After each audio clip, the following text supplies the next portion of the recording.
Welcome to the very first episode of our new podcast at Post Industrial. We're calling it PI Sources, where we take a look at what it takes to tell a story and the people that tell them, namely journalists, be they print, video, photographers, podcasts, whatever. We ask them how they get their stories. Our first guest on our new podcast, is Justin Merriman. He is a longtime photojournalist who has covered stories all over the world, in Iraq, Afghanistan, Haiti, where he and I met many years ago covering an earthquake. And now, these days, he's stateside covering politics, the election that's coming up here in 2022. We talk a little bit about that and what it's like to go from reporting overseas and covering conflict to the current state of discontent, let's say, in America. Take a listen. Justin Merriman, you are the very first guest on the new PI Sources podcast, and you have no idea why you're here and what we're going to talk about. Is that right? I have no idea. That's because but I'm honored to be here. That's because I haven't adequately briefed you as to what we're doing. I just said, show up, be here. We're going to talk about reporting. And I know that you were at first apprehensive about that because you don't want to give away all your trade secrets. Is that what it is? Sure. Or you don't want to be embarrassed about some of your past journalistic foibles and pitfalls? Yeah, probably more so that. Yeah. Well, you know what? Those are the things that I think people need to know more about, because it seems as though people have a dangerous misunderstanding about what journalism is and what it is we do and how it is we go about obtaining the stories that we get and the people that we talk to and what goes into the process. I feel like more people than not don't understand that there's a certain code to which we actually adhere or are supposed to adhere, and most of us do adhere when it comes to quoting people or, in your case, taking photos. What is it, first and foremost, that you feel is the responsibility of a picture taker like yourself? I think truth is the first priority in everything I do. Am I accurately portraying the people in front of my lens, the story that I'm covering? I owe that not only to the subjects of the story, but also to all my peers in the profession. So when I step out onto assignments, I'm there representing all of us, as is the other members of the media. When they're out there, they're representing all of us. So I think it's important that we all kind of help each other adhere to these same beliefs and ethics. So when it comes to taking pictures, how does that translate into being ethical? What's an ethical picture taker do when they're covering a story? I think and what don't they do? Yeah, I think giving everybody, a fair shot of to tell their story and to not go into it with preconceived notions. I mean, we are all, opinionated people, particularly in the media, because we have access to so many stories and we see it firsthand and we understand things maybe differently than a common reader might understand. So you can't go into these types of assignments with your own baggage. You have to let the person speak and let their story speak, and understand how they meet them where they're at, understand how they came to that opinion, and show their side truthfully and honestly. You've done that work overseas. You were covering Afghanistan for a long time, Iraq. You've been to Pakistan. You've been to Haiti. That's where you and I first met many years ago. You've been to Ukraine. How do you tell stories in places where things are going horribly wrong in a way that is respectful and honest when it comes to covering devastation and war and things like that? My coverage of conflict and revolutions and things of that kind of subject matter, I kind of tend to gravitate more towards the human side of it, more so than maybe the active side of war. So instead, less of fighting and combat and more who is that affecting and the people there. And I try to show, the people who are reading the stories and seeing the images, what life is like for these people. And I try to give people a glimpse into their world. Often for us, when we hear a bombing or you hear it in the news and you kind of glaze over because we've been kind of numb to it. But you have to realize that every time you hear there's a suicide bombing and 14 people were killed, that's 14 lives lost. Those are parents and children and aunts and uncles and missed birthday parties and missed dinners. And I feel the responsibility to tell their story as truthfully and honestly as I can, so people understand the loss that has just been had, and not just a statistic or a number or another event. It's just we gloss over. You know, it's funny. I had to learn that lesson making the transition. I had to learn a lesson making the transition from being a reporter overseas and covering conflict like I did for a long time, like you did for a long time, to being a reporter who covers domestic issues and a very fraught time in America right now.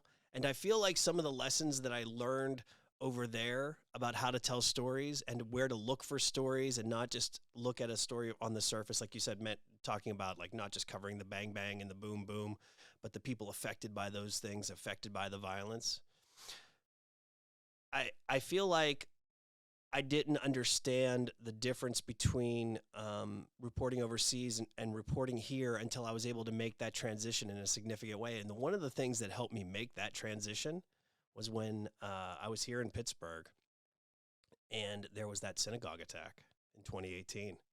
And I remember that happening and going up there to cover it. And I felt like I was back in Iraq or back in Afghanistan and talking to people who had been affected by what had happened, just people in the community, people who had been in the mosque. And it helped me to, that tragedy helped me see the commonality between the people over there and people over here in America now. I mean, have you had any experiences like that where you see the common thread? Yeah, that story as well. You know, you realize there's more similarities than differences when you travel and you see these things in foreign countries, and then you kind of cover similar stories here.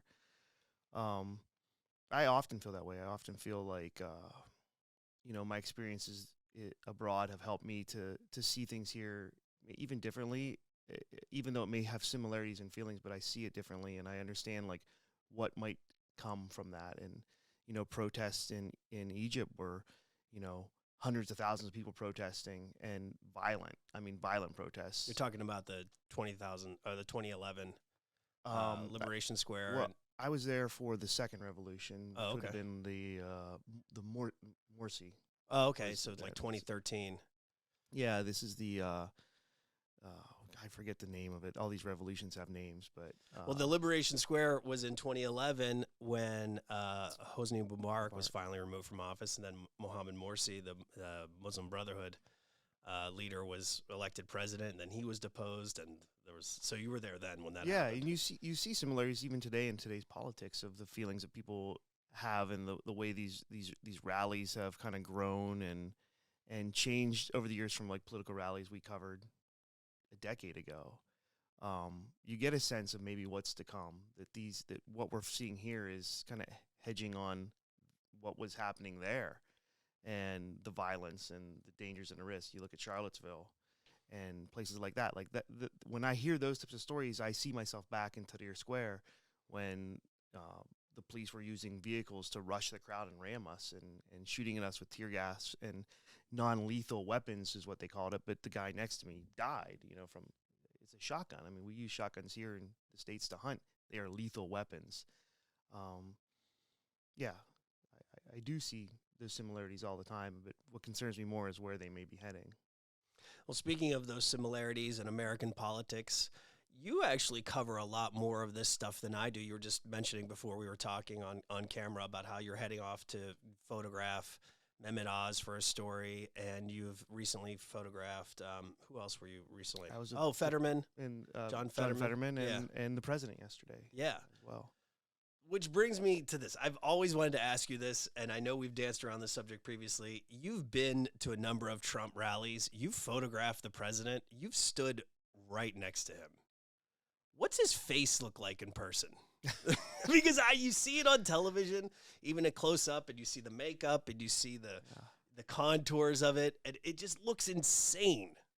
What's it like in person to see that face? Exactly what you've seen. I mean, he really does. He looks. It's wild because when you first meet Donald Trump, you've known. I mean, I knew of him back. You've spoken to the man. You've had words with him.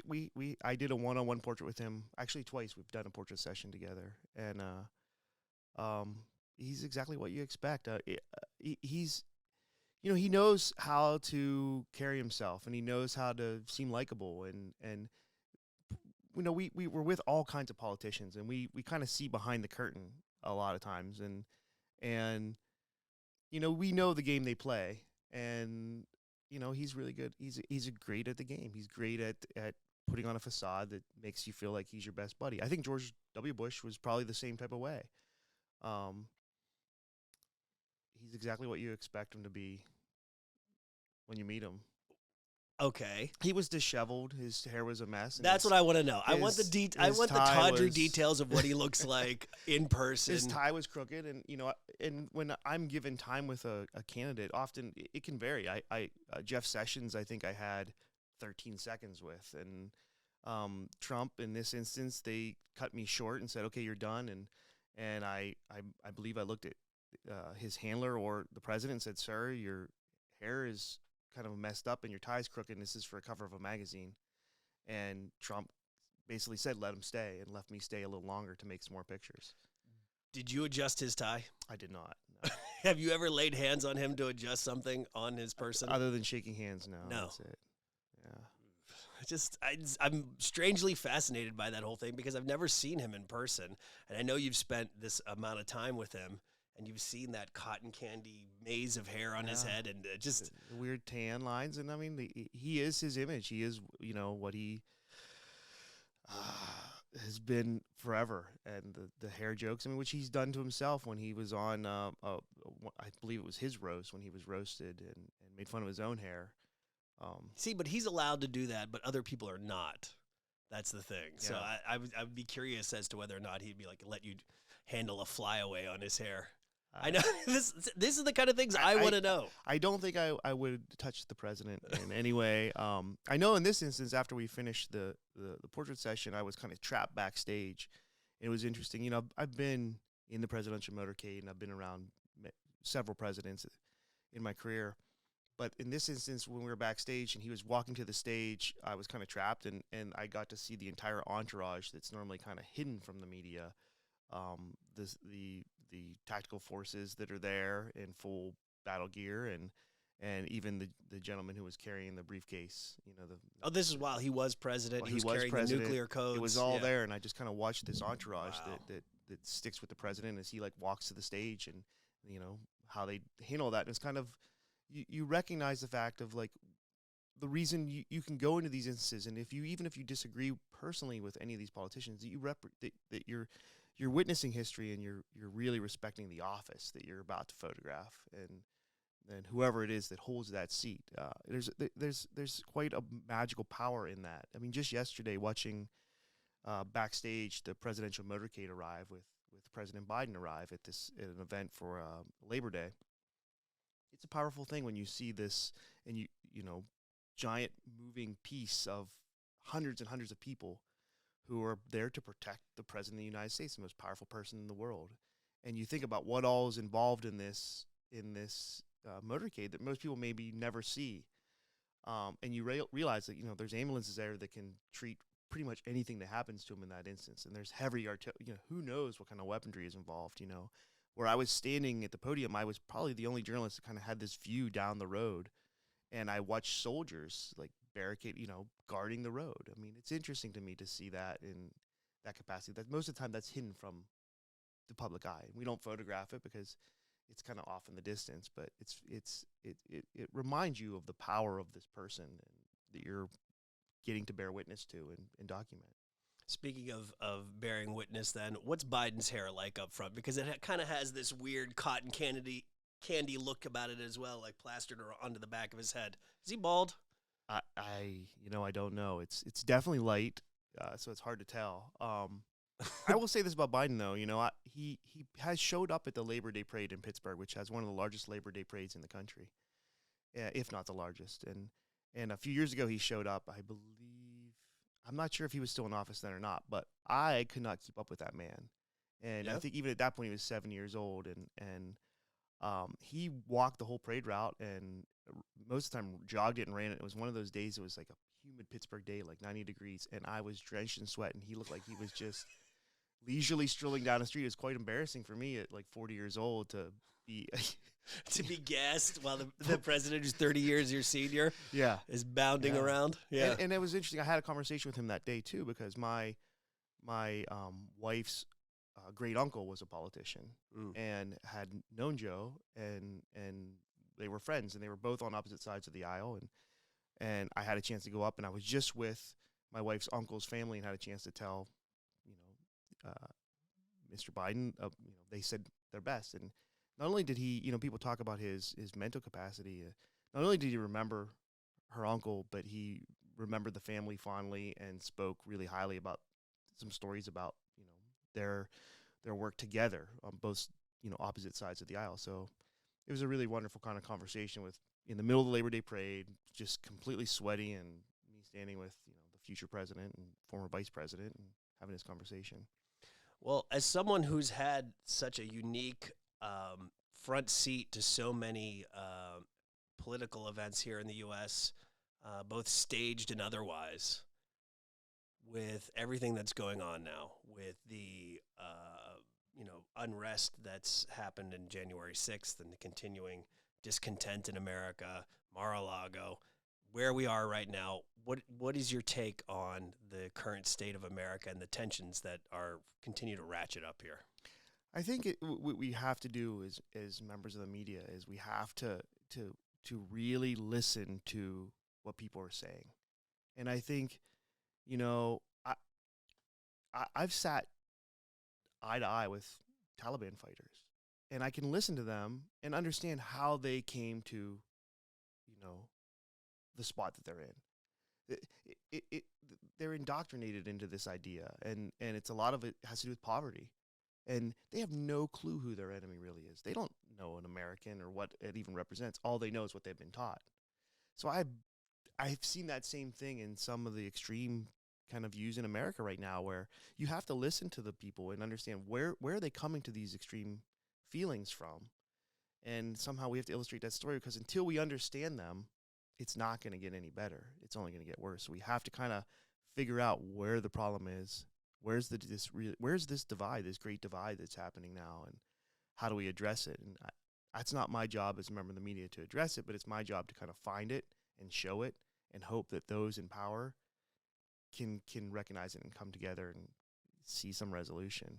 I hear what you're saying about that, and I agree. I've had similar situations where I feel as though I'm more understanding about extremism elsewhere than I am in the U.S. I feel as though, and maybe this is my own bias, and maybe this is me being reverse racist even, whereas I'm more understanding or tolerant, whatever you want to call it, of the extremism, and not necessarily tolerant of the violence, but I see it with a more critical, objective lens than I do in the U.S. And I think that's maybe because I'm an American, and whether or not we want to admit it or not, as journalists, we still have skin in the game as Americans. It's our country too. But I feel as though I have to remind myself to think a little more objectively when it comes to American extremism, especially extremism from the right. Yeah. And I feel like I have to constantly remind myself to be not to keep my journalist cap affixed, even though, I have very strong personal opinions about some of the shit that drives me crazy, and, I'm very intolerant of. So how do you constantly address that? I know you mentioned how you address it in your photos, but as a photojournalist, you're part of that unfortunate enemy of the state, enemy of the people pack. Do you feel as though when you're out making pictures, or have you experienced lately that there's amped up rhetoric against you? There is, but I really do try to like be a representative of the industry when I'm out in the field, and I try to talk to people and explain to them, like, this is why I'm here. I'm telling your story. Like, if I'm here at your event, I'm telling your story. So give me the respect to that I'm here, that I'm standing with you. But I felt the same thing in Egypt. I was with the people who were protesting, photographing from their side, not the side of the police, and we were getting tear gassed and maced and shot at, And I'm sitting in this kind of corner, and they would try to rip my mask off me and take it from me, the protesters. And then they would attack me. Like, every photo I took had a consequence. And I couldn't figure out, I'm like, I'm literally standing beside you. Why are you attacking me? And I get that sense a lot of times when the extreme is kind of used in America. And I think the best thing we can do is explain to them, like that we are giving them a voice. I'm giving you a chance to tell your story. But I'm also not gonna just sit and allow hate to be spewed or things like that. Like, I'll explain your opinion to a certain point, but it's hard because I think the point too you're getting at is we live with it here in a different way than we do Right. when we're covering it abroad. And It's not our fight. it's, yeah, and here it's a little different when, it's hard to go cover a story about the Second Amendment when you have children you're putting into a school where you don't know if they're going to come home that day. Right. So how do you stay unbiased about an issue that could potentially take the life of your child? It's really kind of hard to tell both sides of that story, but it's important that we do. But we also, at some point, are we not telling the full story of guns in America if we're not even seeing what it looks like? I don't know. That's a debate that's happened, is that maybe Americans, when they start seeing what this really looks like, will react differently. I mean, we sure show the chaos and the carnage of bombings and attacks abroad, but we protect ourselves from that here. So I don't know the right answers to that. Me neither. I know I don't want to see it. I don't want to shoot those pictures, but I don't know how you can tell the story fully without seeing it fully. That's a good question. I find, like I said, I find myself constantly having to remind myself to be objective because, the things that you and I have seen overseas where governments have unraveled, entire nations have fallen into disarray, violence and chaos. We're starting to see some of that happen here, and I have to constantly question myself as to whether or not I'm being hyperbolic and saying, okay, just because I experienced this in places like Afghanistan and elsewhere where entire societies seem to just fall apart and into disarray and violence, the same thing is not happening here. But do you see similarities between what you've covered overseas in conflicts and in political strife that are currently happening here now? I where I see it now is I see it in the way our politicians are controlling the media in ways that we didn't have to deal with before. How so? Because I would argue almost that some media outlets are controlling politicians. I think that's the case too. I mean, I think there's just there's not enough time to kind of figure out all the problems. But I know that the fact that, we're denied access to certain candidates won't speak to the media unless you're aligned with them politically. It's a dangerous, slippery slope because it's the same thing to the debate argument. Like, why should candidates debate? They should debate because they should be asked tough questions that they're not prepared to answer. We should be able to ask people questions and have them respond to, this is our fear, this is our question. Because we go to these rallies and they only talk about the things that they want to talk about. They've rehearsed these things, these facts, these figures. It's our job as the media to kind of hold them accountable and say, like, what about this? And it might be an uncomfortable thing to talk about, but like, we need an answer on where do you stand on this or how do you get to this?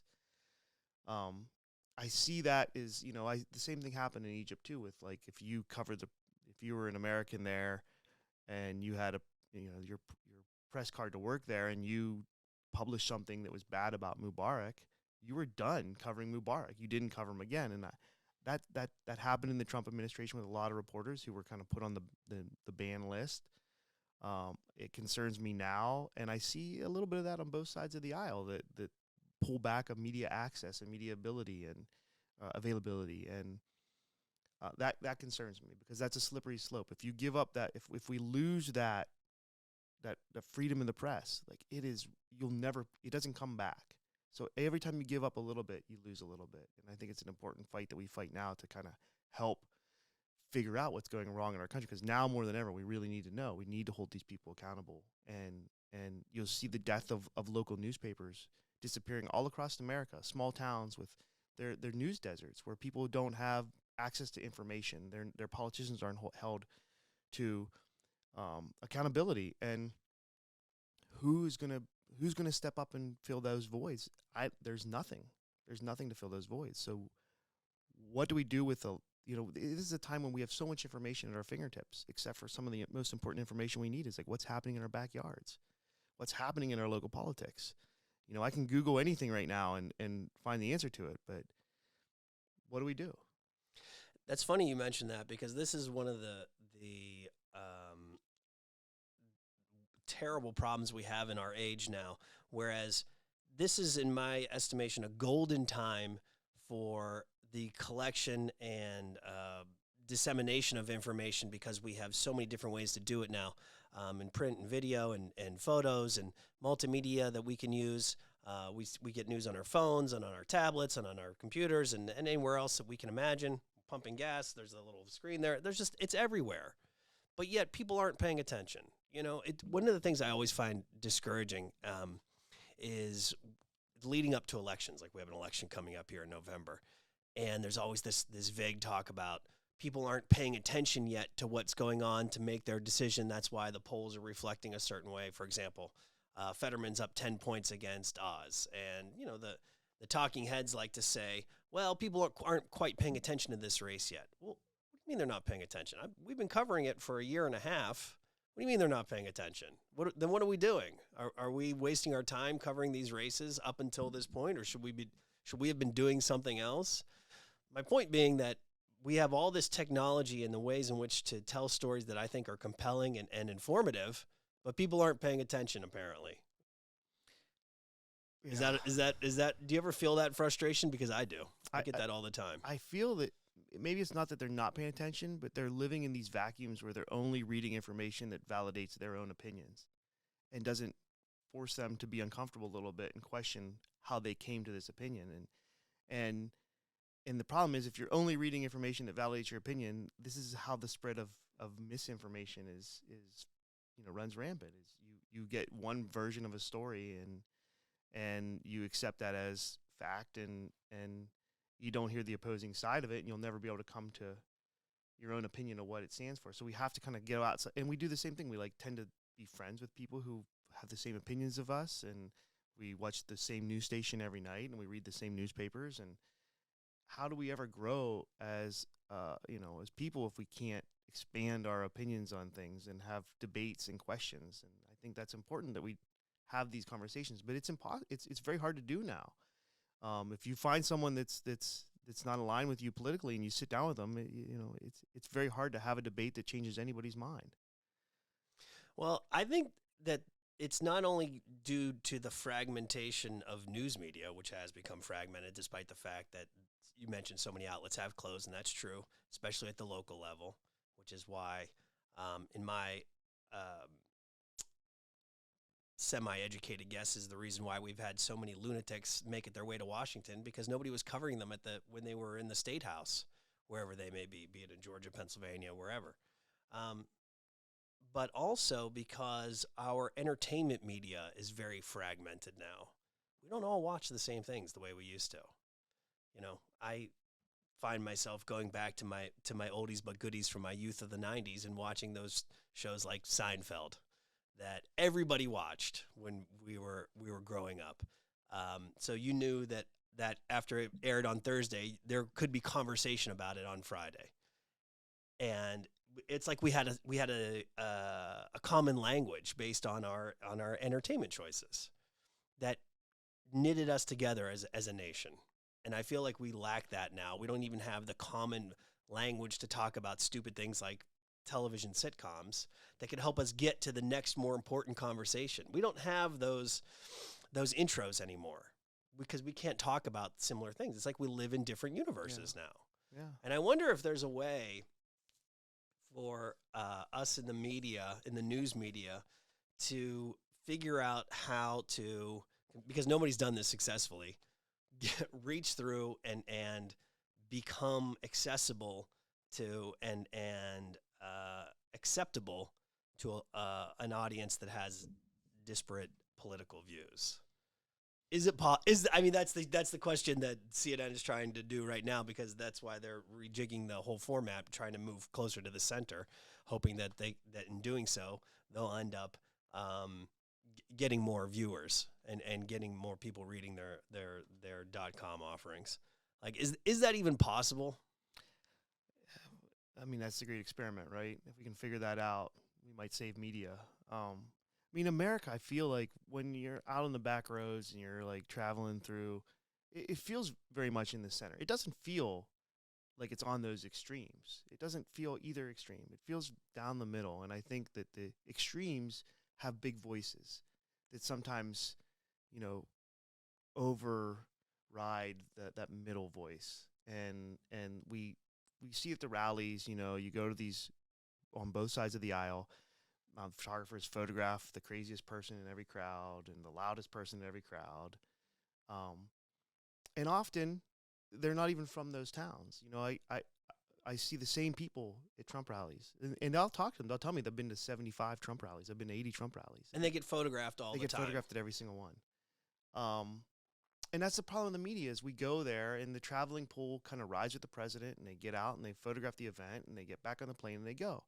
But the real story is what's, these towns that they stop in, which we don't even cover when we as a media don't cover when we cover these events, Former President Trump will be in Youngstown, Ohio in a week or so. Nobody probably will spend much time in Youngstown, Ohio. They'll go to this event, they'll shoot the same pictures and hear the same speeches they've heard at every other campaign event all across America, but not leave with any better understanding of what's happening in Youngstown, Pennsylvania, and what the people in Youngstown, Pennsylvania feel and where they stand. And that's where we have to kind of figure out how to really understand what's happening, is to understand those stories. I feel like he goes to places like Youngstown, and this is not just Trump, so I'm not just Trump bashing here, but other politicians do the same. The locale is secondary or tertiary to the message, obviously. The message is about, okay, for example, when Biden made the address speaking to the dangers of MAGA America and MAGA Trumpists, etc., the locale was important because he used the Independence Hall in Philadelphia as a backdrop and was criticized for that. But in places like Youngstown, I feel like it could be any post-industrial city, USA. Well, I'm going to go here. I'm going to make some vague reference to steel or to mining, if that was the previous industry there. But it's funny to me that Trump goes to places like Youngstown, and I know he's made this assertion there and in other parts of post-industrial America, where he talks about how he did this during 2016, and I'm sure he'll do it again in 2024 when he runs, about how we're gonna bring manufacturing back, or we're gonna bring steel back, and we're gonna bring coal back, and we're gonna turn the factories back on. Those factories don't even exist anymore, and the people in that audience know that, and they know that those places aren't going to be open again with the flick of a switch, and we're gonna just line people up to start working in a plant that's been closed for 4 decades. Like, you, as somebody who's covered this and who knows that people know better, what's it like to be in that room where you hear these promises being made that are never going to be kept? Now, that's a hallmark of politics in general, but this is taken to the 10th degree. What's it like? It must speak to kind of the level of desperation for people when they cling on that little bit of hope. There's some politicians saying we're going to bring back manufacturing, we're going to bring back coal. I've spent time in coal mines. I've spent time with coal miners. I come from a family of coal miners, and coal is itself gonna disappear on its own. And I think the coal miners are saying, just, I understand how they feel. It's like, this is our job, this is our livelihood. What else can we do? If you take this from us, then where am I going to go work? The only thing else in these towns is a Dollar General or a Walmart. It's not the same types of jobs. So these people really want to hear that it's coming back. And I don't know when they realize that, is it? I don't know. I mean, you are seeing investments in some of these old, Rust Belt towns and new things coming in. I covered a solar plant up in Prospect, PA, that is, going to help bring cheaper power to the people up there. I went to Are there jobs coming up there too? there's jobs coming to build it. Once it's up and running, there's not a lot of jobs to sustain it, but often that industry helps lead to some other industry or something else that feeds that industry. I went to a natural gas power plant. Same thing. It doesn't employ the amount of people that a coal-fired power plant did, but it's 25, 30 good jobs in a small area, pumping out a lot of energy and power. But those jobs you have trucking companies that have to come be involved in it and other things. So there are other jobs that kind of filter out. But, I think it's people. I don't know what the answer is for them, but I go to these towns and they feel like they're dying and dying and dying. And I think people in America want to have a feeling that they can support a family. They want you hate to use the term American dream, because what is the American dream anymore? I'm not sure I know that answer, and it's not my place maybe to say it, but I think they want to be able to support their family and live a comfortable life, and they want to hear that from their politicians. That's a tough question. I don't know the answer. Well, that's why we're here, to ask the tough ones. I don't know. I mean, I hear it I've heard it on both sides. They all say the same thing. Every politician, we're gonna bring back jobs. We're gonna save this town. We're gonna save your job. We're gonna, and I think maybe that's how we got here, because people have heard it so long that they went to like the anti-establishment candidates. Why a guy like Trump, it appealed to people, because they felt like he wasn't part of that same thing. He was willing to say things that no one else was. And maybe that's how Fetterman, similarly is in a position he's in, because he doesn't kind of fit the mold of the typical politician. And maybe that's the movement right now, is kind of the far end of. What I find interesting, and this is something that politicians don't bring up, and because it's not a popular topic that anybody really wants to discuss, and that's as it pertains to industry. A lot of the job loss in industry is not a result of jobs going overseas, although that has been the case in some places, in some instances. Automotive, that's been the case. But a lot of the jobs that have been lost due to automation. The fact that it doesn't take 5,000 people now to run a steel production plant. It takes a fraction of that due to the automation, due to improvements in technology and robotics. The problem that I feel we're having in post-industrial America is largely based on the fact that those jobs that once were able to sustain a family, to send a kid to college, to get the vacation, even on one salary, which is that dream's been dead for decades in America. You need 2 salaries to survive. Nobody talks about the fact that it wasn't some boogeyman politician's decision to embrace NAFTA or other free trade agreements, but a lot of it was due to automation. And what do we do in that era? And I feel like that's something that people aren't willing to accept, because there's no one to blame but some mindless machine.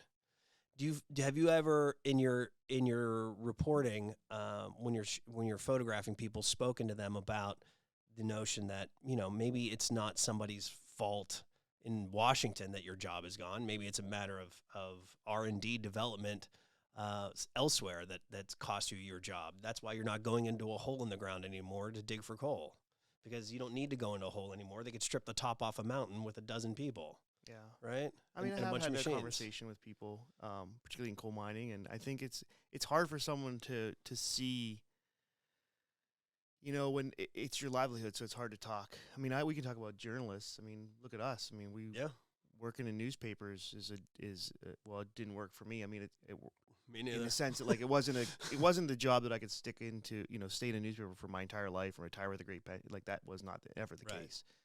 That was the previous generation. That was the previous generation. Yeah, we're not of that generation. We're both, closing in on 50, and we'll never see that kind of job security. but we saw the writing on the wall. We knew Right. newspapers were dying, and that's not to say that they're dead.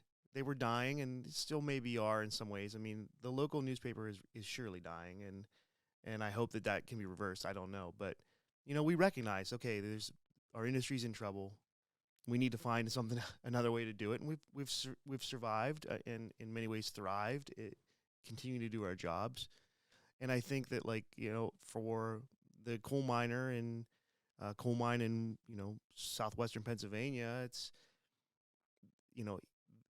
50 some years old, may feel like, I don't know that I want to believe that it's going away, because that's the livelihood I've been able to have all this life. I making $80,000 to $100,000 a year, a really good income for a person living in that area, and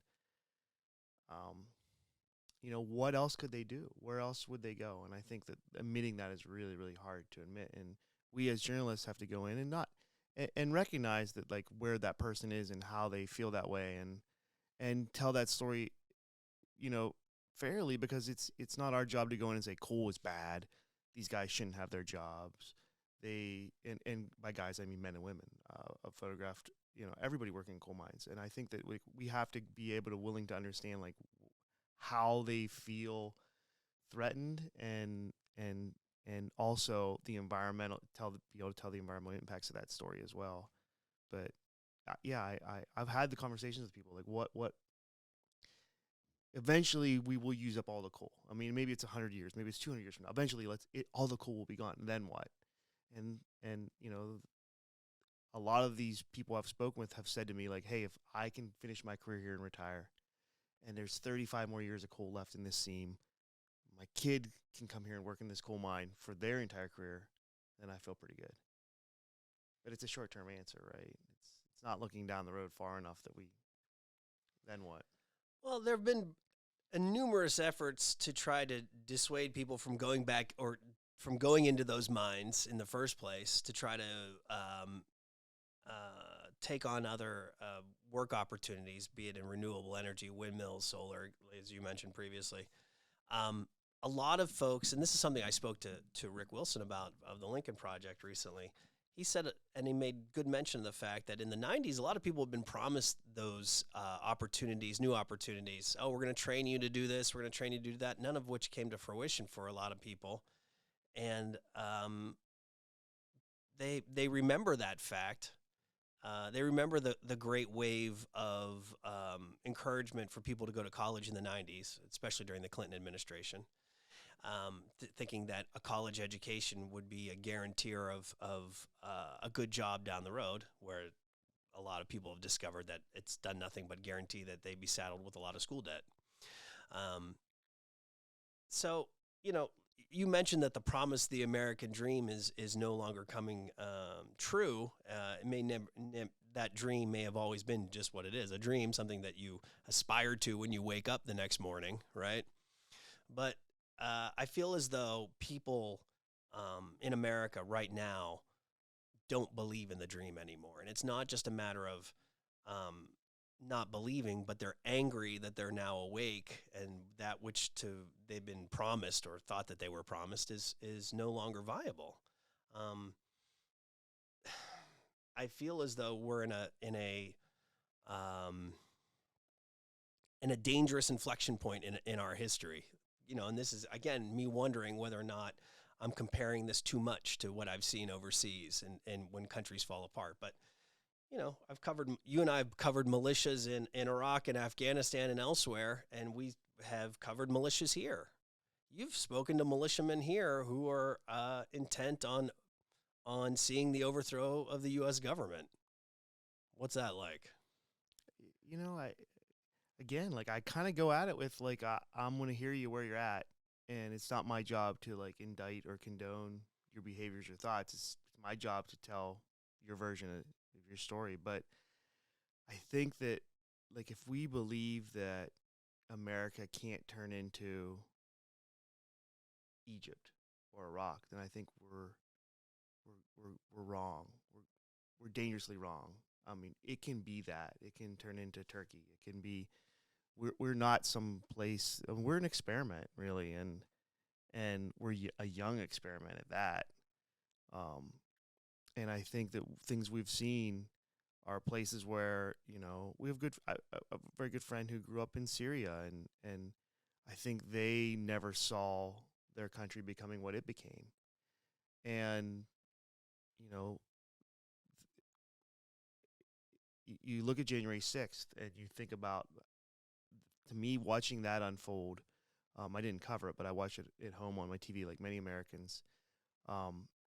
That's a day when I felt that I have seen this before. Not here, but I've seen this before, and I was, keenly concerned about like what this might mean for the future, and seeing the similarities to that day to other countries and in places where you've seen coups and revolutions. We can't believe that it can't happen here. And at some point, I really wish I had better answers to it. I don't. And I don't know that, I don't know. Well, I don't know either. I mean, I'll go out there every day with my camera, and I'm trying to tell the story of what's happening in America. And it's been a nice pivot for me to go from kind of international news coverage to like local news coverage, and to look at the world from like my backyard viewpoint and how the world is changing from there. And, I take great pride in carrying my camera out there and staying as unbiased as I possibly can to the story and to the subject and the people, and telling their stories as straight and fair as I can, which is something that has afforded me the ability to sit with Donald Trump as well as Bernie Sanders and the supporters of Bernie Sanders and the supporters of Donald Trump, because I think that, when we do our job right, then we hopefully can have that access and ability to tell the stories than if we take a side and only tell one side of the story. Like, I want to tell everybody's version to kind of figure out where we are in the middle. Well, the next time I have you on, I'm going to ask you about Bernie Sanders' hair, because he's got a lot going on there, too. He definitely needs to run a comb through it. Thank you very much, Justin. I appreciate you taking the time. Thanks, Carmen. I appreciate it. I want to thank Justin Merriman for joining me on this, our first episode of PI Sources. And I want to thank you for listening. If you want to learn more about PI Sources, go to postindustrial.com, look under podcasts, and you'll see all our other podcasts that we offer, including this one. Thanks for listening, and see you again soon. This podcast was produced in partnership with Post-Industrial Media. Post-Industrial covers people, culture, and ideas for post-industrial communities around the world. Visit postindustrial.com to learn how you can join the post-industrial community.